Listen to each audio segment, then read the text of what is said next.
स्वागत है आप सभी का आपकी अपनी क्लासेस कन्फर्म क्लासेस में। नमस्कार, मैं हूं कन्फर्म क्लासेस से प्रिंस दुबे और आज फिर लेके आ गया हूं आप लोगों के बीच लाभ हानि की चौथी क्लास।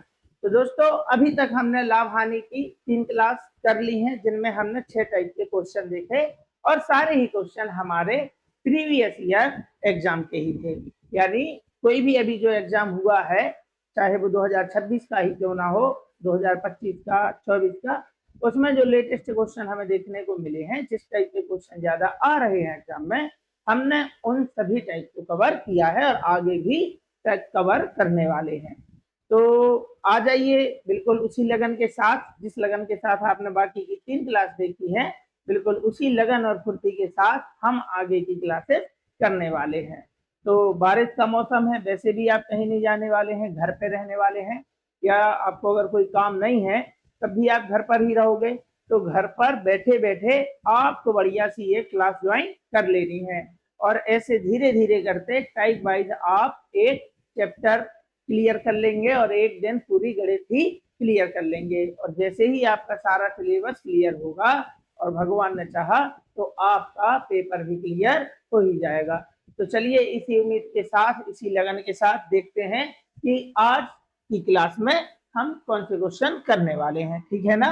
तो चलिए हम टाइप 7 करने वाले हैं, क्योंकि हमने टाइप 6 तक के क्वेश्चन कर लिए हैं। ठीक है ना? चलिए, ये रहा भाई आज का हमारा पहला क्वेश्चन। तो देखिए, मैंने जैसा कि अभी आपको बताया कि लेटेस्ट क्वेश्चन जो अभी अभी एग्जाम में पूछे जा रहे हैं, उन्हीं टाइप के क्वेश्चन को करने वाले हैं। ठीक है ना? चलिए, एक आदमी को 1 रुपए में 6 रबर बैंड बेचने पर 40% की हानि होती है और 20% का लाभ कमाने के लिए उसे 1 रुपए में कितने रबर बैंड बेचने होंगे।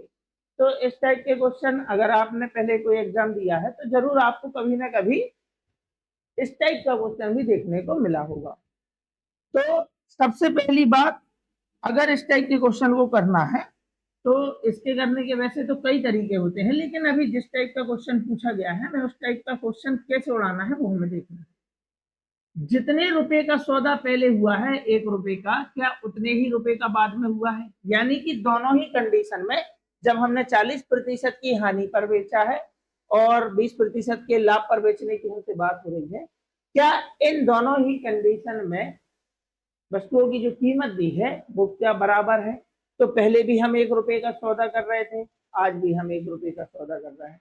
तो जो मैं तरीका बताने वाला हूं उसमें आपको ये कीमत देख लेना है, यानी जितने रुपए यहाँ पे लिखा है आप उतने ही रुपए की कीमत बता सकते हैं, उतने ही रुपए का ये बता सकते हैं कि कितनी रबर बैंड बेची जाए। यानी ये कीमत दोनों जगह समान होनी चाहिए, हम उस टाइप का तरीका कर रहे हैं सर। लेकिन अलग अलग आ गया, यहाँ 1 लिखा है, यहाँ 4 लिखा है, 1 रुपए का बताया है, 4 रुपए का। तो आपको जो मालूम चलेगा इस मेथड से जो मैं बता रहा हूं उसमें 1 रुपए का ही मालूम चलेगा।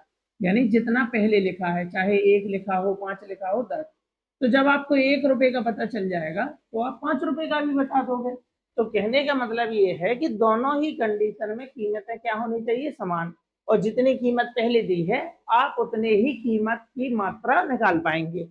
देखते हैं कि करना कैसे है। तो देखो, क्वेश्चन में हमसे कहा है कि एक बार जब उसने पहली बार बेचा है 1 रुपए में 6 रबर, तो उसे 40% की हानि हुई। अब उसे 20% का लाभ कमाना है, तो एक ही वस्तु को 2 बार बेच रहे हैं। हमने मान लिया कि हमारा कॉस्ट प्राइस जो है, यानी कि क्रय मूल्य, वो 100 है। क्रय मूल्य कितना है? 100। अब अगर हमने 100 वाली वस्तु को 40% के लॉस पर बेच दिया था, लॉस पर यानी कि हानि पर, तो हमने वस्तु को बेचा होगा 60 में। ये हमारा विक्रय मूल्य आ गया, कौन सा वाला? लॉस वाला। अब अगर मैंने इसी वस्तु को 20% के लाभ पर बेचा है, यानी कि हमें 20% के प्रॉफिट पर बेचना है, तो हमने वस्तु को बेचा होगा 120 रुपए में। बोलो बात सही है ना? बिल्कुल बात सही है। तो बस आपको करना क्या है कि इसके अनुपात यहीं पे बना लेना है, 60 एकम 60 और 60 दूनी 120, 1:2। अब यहां आ जाओ, हमारे पास कीमत का अनुपात है, कीमत का और उनकी मात्रा का। कैसे? तो जितने रुपए पहले हैं और बाद में भी उतने ही रुपए का सौदा हो रहा है, मतलब दोनों ही कंडीशन में कीमतें समान है। अगर कीमत समान है तो जो आपको इनकी प्राइस का अनुपात दिख रहा है उसका जस्ट उल्टा होगा इनकी मात्रा का अनुपात। यानी कि एक बार हमने लॉस में बेचा था और अब हम बेच रहे हैं प्रॉफिट में। तो जब हम लॉस में बेच रहे थे तब हमारी कीमत थी 1, कीमत का अनुपात, और प्रॉफिट यानी लाभ पर बेच रहे हैं तो अनुपात है 2।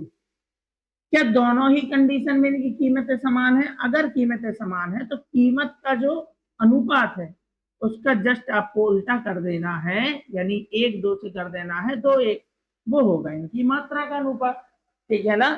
तो बस यहां से हमारा सीधा आंसर निकल के आएगा कि जब हम 1 रुपए में 6 रबर बेच रहे थे तब हमें क्या हो रही थी? हानि। यानी कि जब हमें हानि हो रही थी तब हमने कितनी रबर बेची थी? 6। तो उनके हिसाब से, मतलब प्रश्न के हिसाब से 6 रबर बेची, ये मात्रा है। जब हमें हानि हो रही थी तब हमने कितनी मात्रा बेची थी? 2। तो हमारे हिसाब से 2 गुणा चाहिए क्या? 1 रुपए में कितने रबर बैंड बेचने होंगे? कब? जब हमें लाभ कमाना है। तो जब हम लाभ कमा रहे हैं तो हमारी मात्रा कितनी है? हमारी मात्रा है 1। 2 1 कम 2, 2 3 6, 3 1 3 हमारा आंसर हो जाएगा। बात समझ गए ना? ठीक है ना? तो यहाँ पे पहली कंडीशन में जो कीमत लिखी होगी ये मात्रा उसी की आएगी। तो क्या लिखा है यहाँ? 1, यानी 1 रुपए में 3 रबर बेचने से लाभ होगा। अब अगर उसने पूछ लिया तो 2 रुपए में कितनी बेच ली जाए? अरे भाई जब 1 रुपए में 3 बेच रहे हैं तो 2 में 6 बेचेंगे। 3 रुपए का पूछ लिया जाए, जब 1 रुपए की 3 रबर है तो 3 रुपए की 9 रबर होगी। तो ये बात आपको याद रखना है कि जितने रुपए पहली कंडीशन में लिखे हैं उतने ही रुपए का यहाँ पे आंसर आएगा। फिर बाद में आपको देख लेना है क्या दोनों जगह सेम है, तो बस इस पर ज्यादा ध्यान देने की फिर बात ही नहीं है। 1 रुपए का यहाँ था मामला, 1 रुपए का यहाँ है, कई बार रुपए बदल जाते हैं। ठीक, चलिए एक और क्वेश्चन है। वो क्वेश्चन जो हमने देखा था वो भी एनटीपीसी अंडर ग्रेजुएट लेवल 2025 में आया हुआ था, और ये भी अंडर ग्रेजुएट लेवल 2025 का ही क्वेश्चन है। तो बिल्कुल जितने जल्दी इस क्वेश्चन को उड़ा सकते हो उड़ा दो। यानी अगर हमने 100 रुपए वाली वस्तु, ये मैं आपको समझाने के लिए लिख देता हूं, लेकिन जब आप इसे सीख चुके हैं तो आप डायरेक्ट लिखेंगे कि 30% की हानि पर मतलब 70 में बेचा गया है, 5% के लाभ पर मतलब 105 में बेचा गया है। लेकिन कुछ बच्चे कमजोर होते हैं, उन्हें एक बार में समझ नहीं आता, इसलिए मैं यहाँ पे आपको बार बार लिख के बताता हूँ। अगर क्रय मूल्य 100 है और मैंने 30% की हानि पे बेच दिया है तो 100 का 30% 30 होता है। 30 के घाटे पर बेचेंगे मतलब 70 में बेचा है विक्रय मूल्य हो गया लॉस वाला। अब हमें प्रॉफिट में बेचना है 5% का प्रॉफिट, यानी कि हमें लाभ चाहिए है, तो हम वस्तु को बेचेंगे 105 में, ये भी विक्रय मूल्य हो गया। तो ये विक्रय मूल्य है, इसका हम अगर अनुपात बना लें तो ज्यादा अच्छा होगा। 35 दूनी 70 होता है और 35 तिया होता है 105। तो ये तो हो गया, मतलब ये तो हो गई वस्तु की कीमत या मूल्य भी लिख सकते हो। तो 1 रुपए में हम पहले सौदा कर रहे थे, 1 रुपए में बाद में सौदा कर रहे हैं। तो अगर कीमत समान हम रखते हैं सभी वस्तुओं की तो मूल्य का जो इनका अनुपात दिया है उसका जस्ट अनुपात होता है इनकी मात्रा का, यानी कि क्वांटिटी का। तो यहाँ लिख देना 3 2, 2 3 को पलट के लिख देना 3 2।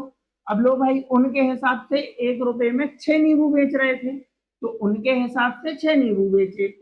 कब बेचे हैं? जब उसे हानि हुई है। तो जब हमें हानि हुई थी तो हमने कितने बेचे हैं? 2। नहीं नहीं, ये गलती हो जाएगी, क्योंकि ये क्या है? ये इनका प्राइस है, ये इनकी कीमत है। हम किसकी बात कर रहे हैं? मात्रा की। तो जब हमें हानि हुई थी तो हमने 6 नींबू बेचे थे उनके हिसाब से, और जब हमें हानि हुई है तो हम कितने नींबू बेच रहे हैं? 3। तो हमारे हिसाब से 3 गुणा चाहिए क्या? तो हमें चाहिए है 1 रुपए में कितने नींबू बेचने चाहिए जब हमें लाभ हो रहा है। तो जब हमें लाभ हो रहा है तो कितने? ये 3 नहीं बताना है, ये कीमत है, मात्रा बताना है, मतलब इस 2 का मान आपको बताना है। 3 1 3 दूनी 6 और 2 दूनी हो जाएगा 4। जब आप इसे समझ जाएंगे तो मुश्किल से 8 10 सेकंड में इस टाइप के सवालों का आंसर आप कर पाएंगे। ठीक है ना? स्पीड में जितना सीखने का योगदान होता है उससे कई गुना ज्यादा आपकी प्रैक्टिस का योगदान होता है। जब आप ये सवाल 1 से 2 बार और लगाएंगे तो 101% आपकी स्पीड बढ़िया होने वाली है। ठीक है ना? चलिए एक और उसी टाइप का क्वेश्चन है। एक व्यक्ति को 1 रुपए में 5 नींबू बेचकर 34% की हानि होती है। अब बताओ 100 वाली वस्तु, अगर किसी वस्तु का कॉस्ट प्राइस 100 होता है यानी क्रय मूल्य, और अगर वो 34% की हानि पर बेच देता लॉस पे, तो वो 66 रुपए में बेचता वस्तु को। अब इसी वस्तु को अगर 10% के लाभ पर बेचता है तो वो बेचेगा 110 में।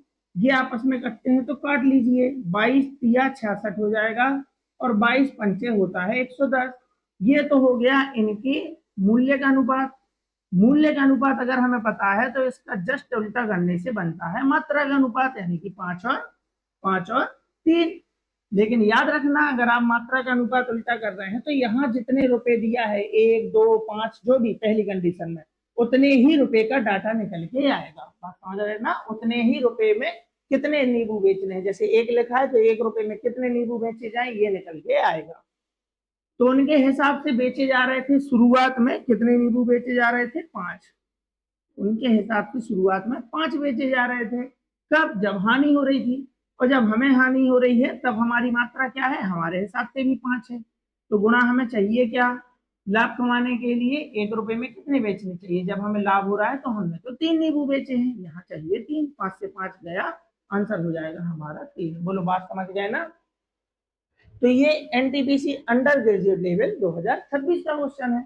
इसके पहले हमने 2025 के क्वेश्चन किए। ठीक, चलिए ये हो गया अंडर ग्रेजुएट लेवल का, और ये फिर से ग्रेजुएट लेवल का। ठीक, और ऐसा नहीं है कि ये सिर्फ एनटीपीसी में पूछे जाते हैं, और भी जो आपके एग्जाम है वहां भी ये कवर होंगे। तो जहां से अच्छे क्वेश्चन देखने को मिल रहे हैं तो वो मैं आपकी सीरीज में ऐड करता जा रहा हूँ, क्योंकि हमें तो अच्छे क्वेश्चन करने से मतलब है। अब जब मैं आपको बोल रहा हूँ किस टाइप के क्वेश्चन आपके एग्जाम में आएंगे, तो बस आने लायक है तभी तो मैंने इसमें ऐड किए हैं। ठीक, एक विक्रेता ने 1 रुपए में 5 चॉकलेट बेची, जिससे उसे 40% का लाभ हुआ।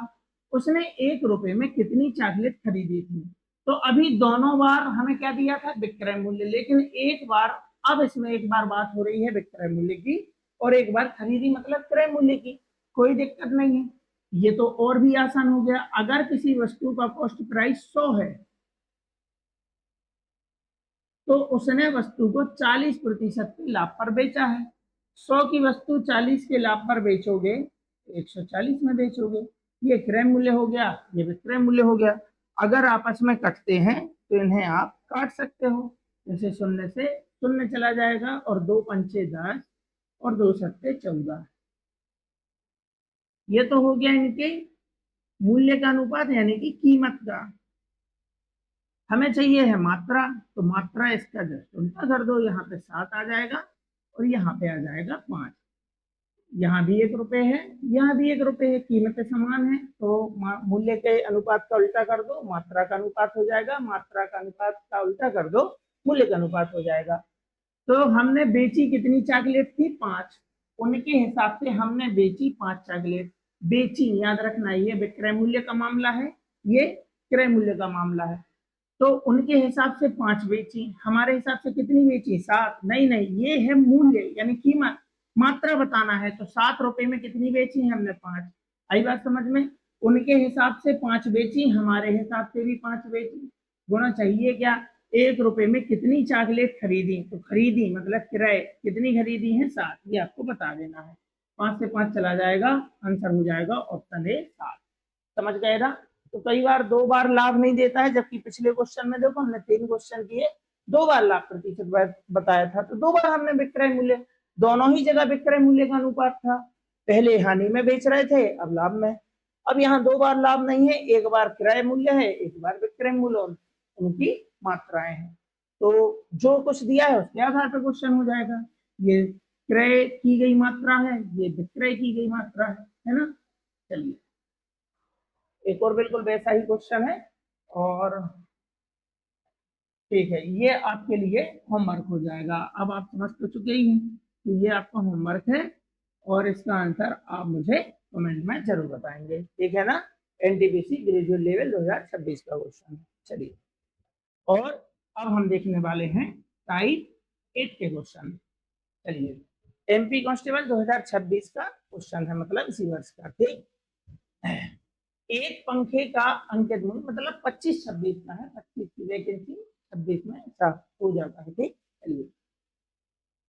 एक पंखे का अंकित मूल्य 3500 रुपए है, दुकानदार उस पर 10% की छूट देता है और फिर भी 20% का लाभ कमाता है, पंखे की लागत मूल्य क्या है।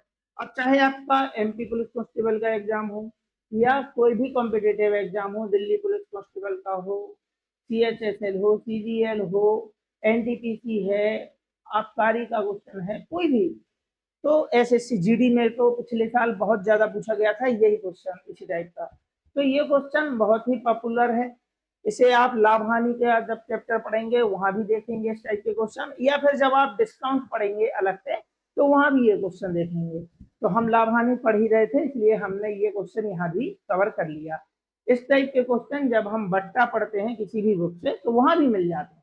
तो आपको ये नहीं समझना है कि ये सिर्फ बट्टा का क्वेश्चन है, इसमें लागत मूल्य इस्तेमाल हुआ ना, तो लागत मूल्य किस चैप्टर में आता है, ये हमारे लाभ हानि से ही संबंधित है ना।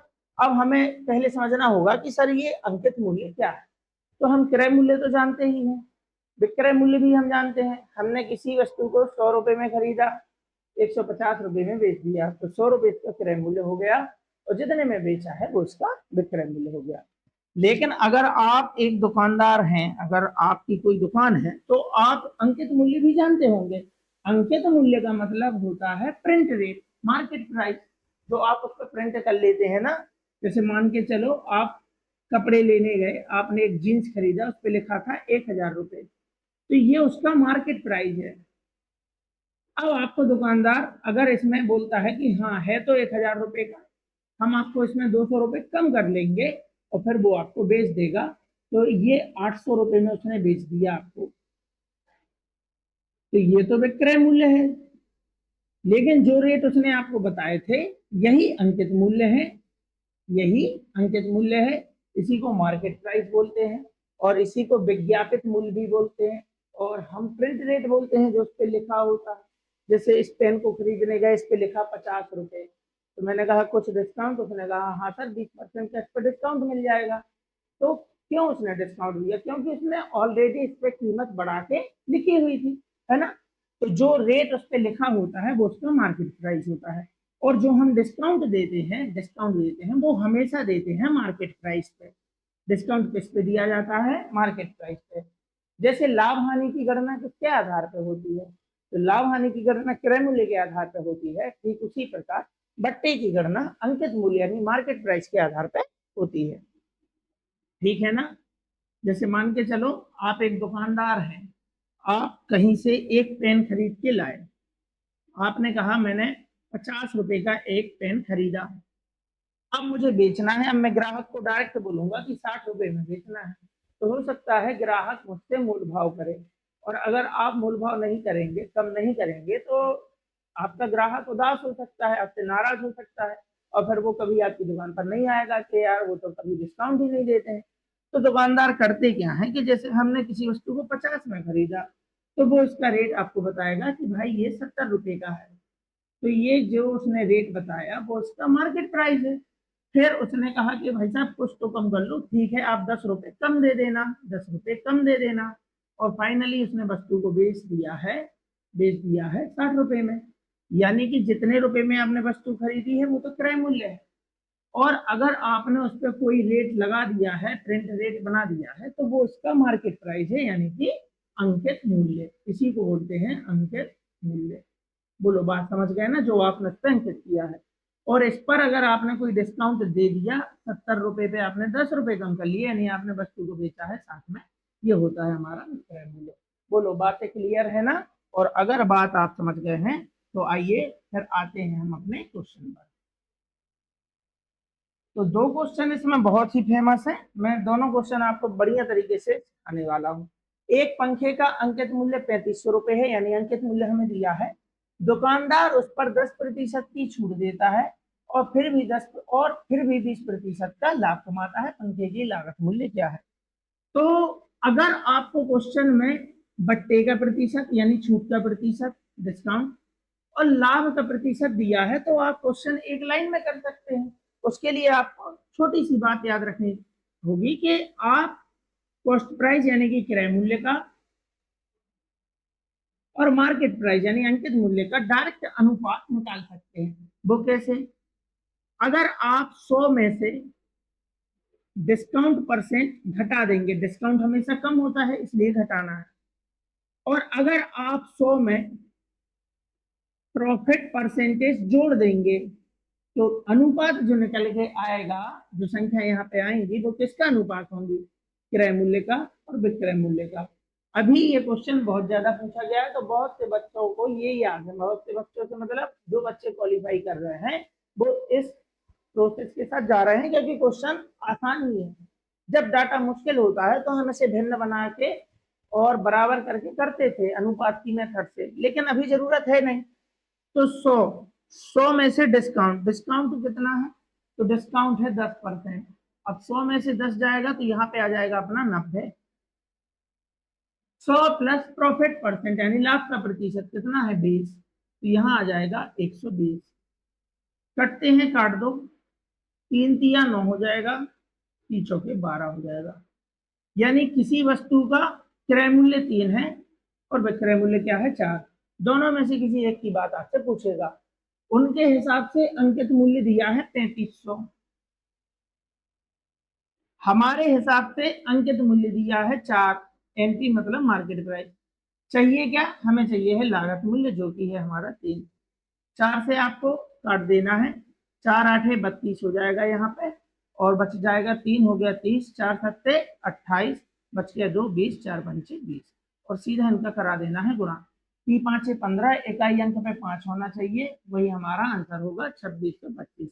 बाकी गुणा करके भी देख लेते हैं। 3 5 15 हो जाएगा, 1 3 7 21 और 1 22, 2 3 8 24 और 2 26। दूसरी बात कि हमें 3 से गुणा कराना है, जो भी हमारा आंसर होगा वो 3 का गुणा होगा, लेकिन आप यहाँ देख पा रहे हैं ये भी 3 से कट रहा है, ये भी 3 से कट रहा है, इस वजह से हमने चेक नहीं किया। ठीक है ना? 7 2 9, 9 और 5 14, ये नहीं कट रहा है, और 8 2 10, ये भी नहीं कट रहा है। तो 2 ऑप्शन है, इसलिए मैंने यूनिट डिजिट से आपको बताया था। 3 5 15, इकाई अंक जिसका भी 5 होगा वो मेरा आंसर होगा। तो ये क्वेश्चन पूछा है आपके एमपी कांस्टेबल 2026 में, और इसी टाइप के आपको ढेरों क्वेश्चन मिल जाएंगे। आप पिछले साल के एसएससी जीडी कांस्टेबल के पेपर देखिए, उसमें भी आपको इसी टाइप के क्वेश्चन मिलने वाले। एनटीपीसी, ग्रुप डी, कोई भी पेपर आप देखिए 101% किसी ना किसी शिफ्ट में जरूर आया होगा। अब हमें ये तो पहले से मालूम नहीं होता ना कि हमारा किस शिफ्ट में पेपर है और कैसा पेपर है, तो जो एग्जाम की डिमांड है अगर हम उस टाइप का पढ़ रहे हैं तो कम समय में भी हम सफलता को हासिल कर सकते हैं। ठीक, चलिए। 10% की छूट देता है और 15% का लाभ। आपको याद रखना है कि अंकित मूल्य और लागत मूल्य का क्वेश्चन आपके एग्जाम में आने वाला है, ये भी एमपी पुलिस कांस्टेबल का है। और इसमें आपको क्या हमें चाहिए? बट्टे का प्रतिशत और लाभ का प्रतिशत। अगर एक ही सवाल में बट्टे का प्रतिशत और लाभ का प्रतिशत आपको दिखता है तो आप क्वेश्चन को बिल्कुल डायरेक्ट उड़ाएं। तो क्रय मूल्य, विक्रय मूल्य नहीं बोलना है, यहाँ बोलना है आपको अंकित मूल्य का अनुपात। आप निकाल सकते हैं कैसे? 100 में से डिस्काउंट घटा दीजिए। याद कैसे रखेंगे? घटाना है कि जोड़ना है? तो डिस्काउंट हमेशा कम होता है, डिस्काउंट हमेशा कम होता है, ऐसे याद रखना है। प्रॉफिट हमेशा जुड़ता है, तो 100 में प्रॉफिट परसेंटेज जोड़ेंगे, निकल के आएगा मार्केट प्राइस। डिस्काउंट कितना है? डिस्काउंट हमारा 10 है। फिर लाभ कितना है? 15 है, तो 100 में से 10 जाएगा, यहाँ पे तो 90 आएगा, और वहां पे आ जाएगा 115। ठीक है? अगर ये आपस में कट रहे हैं तो आप इन्हें कैंसिल भी कर सकते हैं। जैसे कि ये अपना चला गया 5 से जाएगा, 5 से जाएगा अपना 5 एकम 5 और 5 अट्ठे 40 हो गया, यानी 18 पंचे 90 होता ही है। और 5 एकम 5 दूनी 10 और 5 ये 15, यानी 18 और 23 का अनुपात यहाँ पे आ जाएगा। ठीक, तो हमें बताना क्या है? पुस्तक की लागत हमें दी है 720, उनके हिसाब से लागत यानी कि क्रय मूल्य 720, हमारे हिसाब से लागत है 18, और गुणा चाहिए क्या? हमें बताना है सूचीबद्ध कीमत क्या है, यानी अंकित मूल्य आपसे पूछ रहा है। अंकित मूल्य कितना है? अंकित मूल्य 23 है। 18 कम 18 चौके 72, शून्य का शून्य। अब हमें गुणा कराना है 40 गुणा 23, है ना? तो हमारा जो इकाई अंक होगा वो शून्य होगा, तो सभी जगह है, इसलिए हमें गुणा करा लेना है। 4 तिया 12 की 2, हासिल 1, 4 दूनी 8 1 9, शून्य का शून्य यानी 920 ऑप्शन ए हमारा आंसर होगा। बोलो बात समझ गए ना। चलिए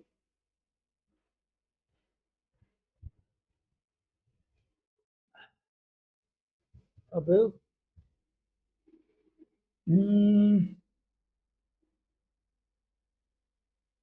ये यहाँ पे टच हो गया, इसलिए वो आपके लिए बार कोड बनाने में लग गया है, ताकि बार कोड के माध्यम से जो भी मैं इस पे बोर्ड पे लिखता हूँ ना, वो आपके मोबाइल में आ सकता है।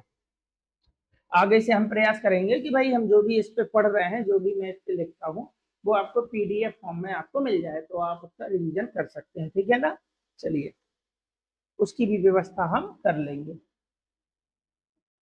अब ये इसमें देखो बिना काम का टाइम लग रहा है, कोई बात नहीं, जब तक आप अपने हालचाल बता दीजिए कि आपके हालचाल कैसे हैं। ठीक ही होंगे, बढ़िया बारिश का मौसम है, उतनी गर्मी है भी नहीं और कोई परेशानी भी नहीं है अभी फिलहाल। अभी ये कितना टाइम लेगा बताओ। और ये रहा हमारा अगला क्वेश्चन, ठीक। एक खुदरा विक्रेता अंकित मूल्य पर 10% की छूट देता है, तो बिल्कुल वैसा ही क्वेश्चन है, और हमने पिछले 2 क्वेश्चन में ये चीजें सीख ली हैं। तो इसके बाद और है क्या इसी टाइप का क्वेश्चन, हाँ है। तो ये तो आपका आंसर है, इसका भी मतलब सॉरी ये आपका होमवर्क हो गया, और इसका आंसर आप मुझे कमेंट बॉक्स में बताएंगे, ठीक। चलिए ये देखते हैं। अंकित मूल्य पर 10% की छूट देने के बाद 8% का लाभ अर्जित किया जाता है। यदि कोई छूट नहीं दी जाती है तो अर्जित लाभ का प्रतिशत क्या होगा, ये आपके आबकारी में पूछा है। Excise constable, MP excise constable, ठीक। तो अंकित मूल्य पर 10% की छूट देने के बाद उसे 8% का लाभ होता है ना। तो अगर हम पहले निकाल लेते हैं इसका कॉस्ट प्राइस और मार्केट प्राइस, जो कि हम पहले सीख चुके हैं कि हम जब भी 100 में से डिस्काउंट परसेंटेज घटाएंगे और जब भी हम 100 में प्रॉफिट का परसेंटेज जोड़ेंगे, तो हमारे पास ये रेशियो होंगे। डिस्काउंट है हमारा 10, 100 में से 10 जाएगा, यहाँ पे हमारा 90 आएगा, और 100 में जैसे ही प्रॉफिट जोड़ेंगे, प्रॉफिट है हमारा 8, तो यहाँ आ जाएगा 108। 18 से जाएगा, 18 पंचे 90, 18 छक्के 108। तो ये हमारा कॉस्ट प्राइस है, ये हमारा मार्केट प्राइस है। किसी ने हमसे विक्रय मूल्य पूछा ही नहीं है, तो हमें विक्रय मूल्य के बारे में भी सोचना ही नहीं है। अर्जित लाभ का प्रतिशत क्या होगा तब यदि कोई छूट नहीं दी जाती है। अगर आप कोई छूट नहीं दे रहे हैं ग्राहक को, इसका मतलब है कि आपने वस्तु को मार्केट प्राइस पर ही बेच दिया है। जैसे मान के चलो आपने 100 रुपए वाली वस्तु पे 150 रुपए अंकित किया, मतलब मार्केट प्राइस बना लिया, और ये आपका कॉस्ट प्राइस था। अब अगर आप इस पे छूट नहीं दे रहे हो, छूट किस पे दी जाती है, छूट हमेशा अंकित मूल्य पर दी जाती है। अगर आप छूट नहीं दे रहे हो तो इसका मतलब आपने उसे मार्केट प्राइस पर ही बेच दिया है, 150 में ही बेच दिया है। तो जब भी कहें यदि कोई छूट नहीं दी जाती है, समझ जाना कि वस्तु को मार्केट प्राइस पर ही बेच दिया, नहीं हो पाएगा भैया डिस्काउंट आज। तो 5 की वस्तु कितने में बिक गई, 6 में, मतलब 1 का हो जाएगा आपको प्रॉफिट। और यही बात आपको प्रतिशत में बतानी है कि 1 का लाभ होगा। लाभ हो या हानि हमेशा नीचे लिखना है आपको, क्रय मूल्य यानी कि 5, और 1/5 का मतलब होता है 20%। या फिर आप बोल दो यहाँ से बन गई भिन्न, बनाना है प्रतिशत, गुणा करा दो 100 का, तो 5 से जाएगा, 5 दूनी 10, शून्य का शून्य, देखो आ गया ना 20%। और यही हमारा आंसर है कि जब भी अगर कोई छूट नहीं दी जाती है, मतलब वस्तु को बेचा जाएगा मार्केट प्राइस पर, ठीक है ना। चलिए, एक दुकानदार किसी वस्तु का मूल्य उसके क्रय मूल्य से, तो ये यहाँ से टाइप चेंज हो गया है, मतलब मैंने टाइप चेंज किया नहीं है, यहाँ से क्वेश्चन की भाषा बदल गई है। अभी तक हमें क्वेश्चन में क्या दिया था, आपको सिर्फ 2 टाइप के क्वेश्चन यहाँ से करने हैं, ठीक है ना। बट्टे से मतलब लाभ हानि में जब बट्टा इंटर हो जाता है, तो वहां से आपको सिर्फ 2 टाइप के क्वेश्चन करने हैं। कौन कौन से टाइप, एक तो वो जिसपे हमें छूट का प्रतिशत दिया होगा, बट्टे का प्रतिशत, और एक बार लाभ का प्रतिशत। तो हम सीधा कॉस्ट प्राइस और मार्केट प्राइस निकाल लेंगे। बोलो बात समझ में आ गई? कौन सा क्वेश्चन है सर? ऐसा क्वेश्चन जिसमें हमें बट्टे का प्रतिशत दिया होगा, यानी डिस्काउंट, छूट भी बोलते हैं इसको, और साथ में दिया होगा लाभ का प्रतिशत। तो हम क्रय मूल्य और अंकित मूल्य का अनुपात यहाँ पे निकाल लेंगे। ठीक। दूसरा, आपको अगर आपके पास कम समय है तो आपको ये आना चाहिए। दूसरा ये है कि यहाँ आप खुद ही अंकित मूल्य बनाने वाले हैं। तो जो उसने बोला है उसी के आधार पे आपको क्वेश्चन करना है। एक दुकानदार किसी वस्तु का मूल्य उसके क्रय मूल्य से 30% अधिक अंकित करता है। क्या अंकित करता है? वस्तु का मूल्य अंकित करता है। कौन सा अंकित? तो क्या बना क्या रहा है? वो अंकित मूल्य बना रहा है। वो बोल रहा ना कि अंकित करता है। तो जो मूल्य हम अंकित करते हैं उसे ही अंकित मूल्य कहते हैं। तो किससे? क्रय मूल्य से। तो हमने लिख लिया क्रय मूल्य यानी कि कॉस्ट प्राइस। हमारा कॉस्ट प्राइस 100 है भाई, हम तो 100 ही मानेंगे क्योंकि 100 में गणना आसान हो जाती है। अगर प्रतिशत उल्टे सीधे होते तो हम यहाँ कोई और संख्या लिखते। अभी 100 है तो 100 से 30% अधिक, तो 100 का 30% 30 ही होता है, मतलब 130 अंकित कर लिया। अंकित कर लिया मतलब मार्केट प्राइस बना लिया, और वह अंकित मूल्य पर 20% की छूट देता है। तो वैसे तो उसने लिख के दिया है कि अंकित मूल्य पर 20% की छूट देता है, और अगर नहीं भी वो लिखता तो छूट दी किस पे जाती है? हमेशा अंकित मूल्य पर। तो हमारा अंकित मूल्य कितना है? हमारा अंकित मूल्य है 130। अगर इस 130 पे 20% का डिस्काउंट मिल जाए, अब आप दुकानदार हैं, तो 130 का 20% 20 नहीं होगा, 100 का 20% 20 होता है। तो 130 का 20%, किसी भी संख्या का 10% निकालना बहुत आसान होता है। 130 का 10% निकालना है तो पीछे से ये 0 हटा दो, तो हो गया 13। तो 130 का 10% 13 है, तो 20% तो 26 होगा। 20% तो 26 होगा, यानी 130 वाली वस्तु पे 26 रुपए का डिस्काउंट मिल गया, यानी उसने वस्तु को बेचा होगा 104 में। ये हमारा सेलिंग प्राइस आ गया। अब हमें क्या पूछा? हमसे क्या पूछ रहा है? वो हमसे कुछ भी पूछ सकता है। वो हमसे पूछ सकता है यहाँ से लाभ प्रतिशत। क्या पूछ सकता है? लाभ। यानी 100 की वस्तु हमने कितने में बेच दी है? 104 में। तो हमसे पूछेगा लाभ प्रतिशत बताइए, तो कितने का लाभ हुआ? 4। अब 100 पे 4 का लाभ हुआ है तो यही तो प्रतिशत है। 100 पे कितना लाभ हुआ? वही तो प्रतिशत है। तो 100 पे 4 का लाभ हुआ तो 4% हमारा लाभ होता, लेकिन पूछा नहीं है। अभी जो पूछा है हम उस पर बात कर रहे हैं, ठीक है ना? और क्या पूछा? तो 32 रुपए का लाभ अर्जित करता है। अच्छा, तो हमारे हिसाब से 100 की वस्तु 104 में बेची गई है, कितने का लाभ हुआ है? 4 का। अगर ये बात प्रतिशत में बतानी हो तो आपको आता ही है। अभी आपको मूल्य बताना है, तो उनके हिसाब से लाभ दिया है 32, हमारे हिसाब से लाभ दिया है 4। गुणा चाहिए क्या? तो हमें चाहिए है, क्या चाहिए है? क्रय मूल्य, और क्रय मूल्य है हमारा 100। यहाँ 100 लिख दो। 4 एकम 4 आठे 32, 8 गुणा 100 करेंगे, 800 हमारा आंसर होगा। बोलो बात समझ गए ना?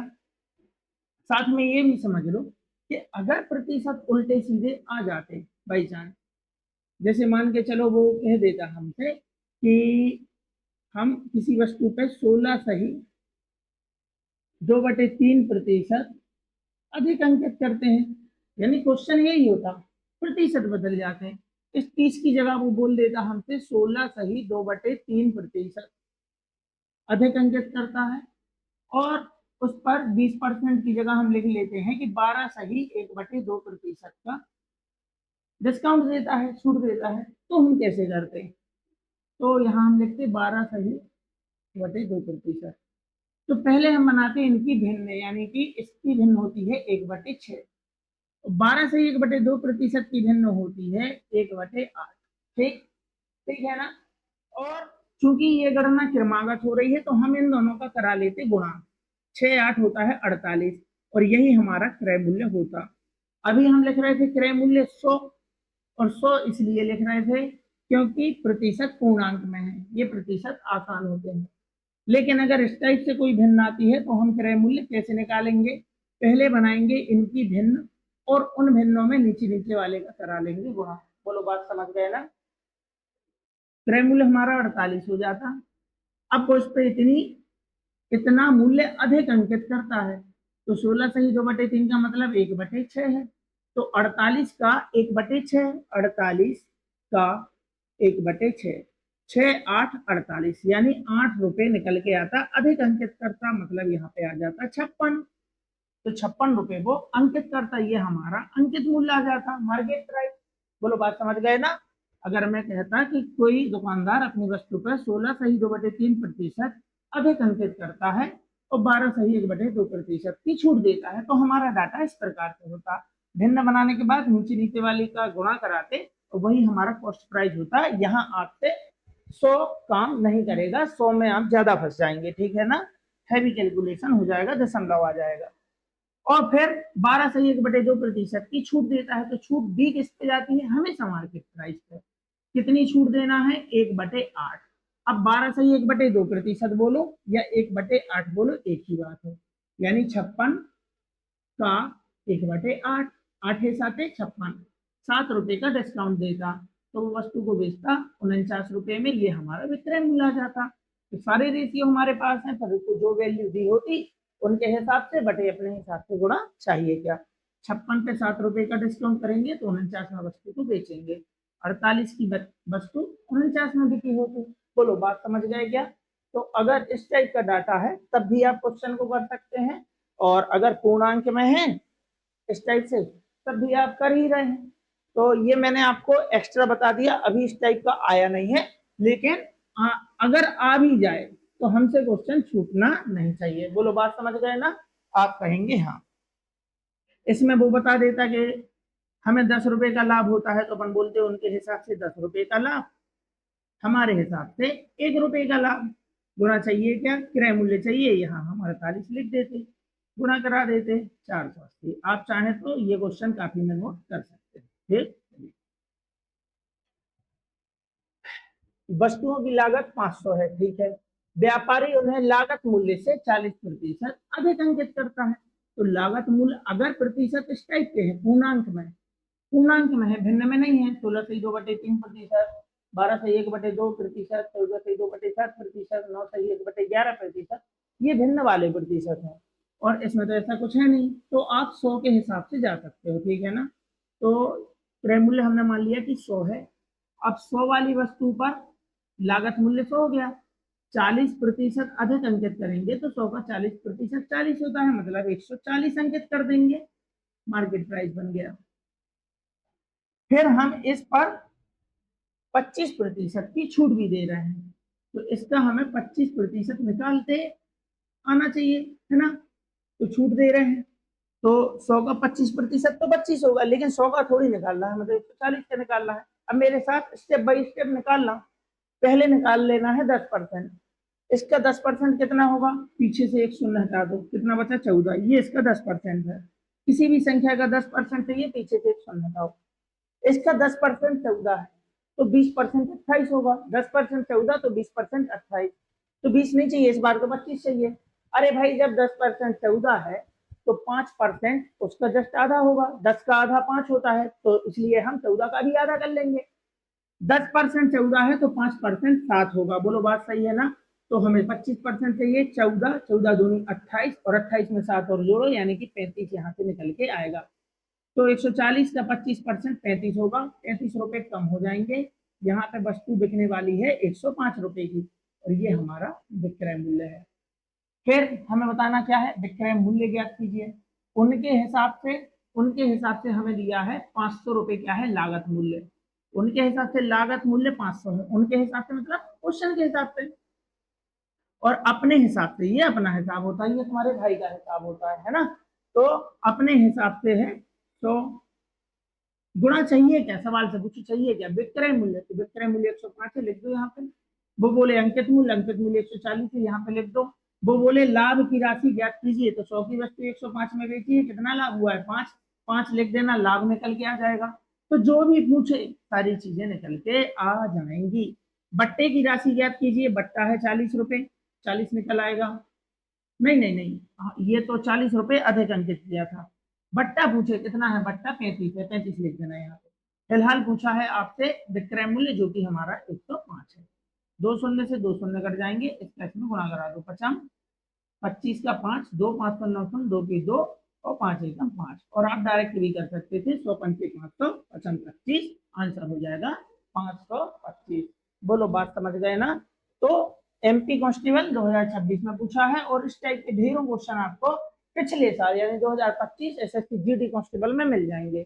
एनटीपीसी का पेपर खोल के देख लो, उसमें मिल जाएंगे, ठीक है ना। तो आते ही हैं इस टाइप के क्वेश्चन। दिल्ली पुलिस का देख लो, वहां मिल जाएगा क्वेश्चन। तो एक व्यक्ति एक वस्तु को 30% की छूट पर खरीदी और उसे अंकित मूल्य से 10% अधिक पर बेचा। तो देखो क्वेश्चन की भाषा हमें समझना है, जो बोल रहा है वो हमें करा देना है बस। तो 30% की छूट पर खरीदी, तो जैसे मान के चलो कोई वस्तु 100 रुपए की थी, छूट तो हमेशा मार्केट प्राइस पे मिलती है।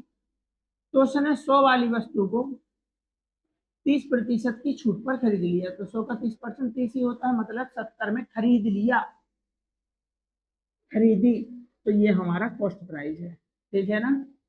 और उसे अंकित मूल्य से 10% अधिक पर बेच दिया, तो अंकित मूल्य तो यहाँ है, इस बार हमने अंकित मूल्य के आधार पर गणना की है। तो अंकित मूल्य 100 है।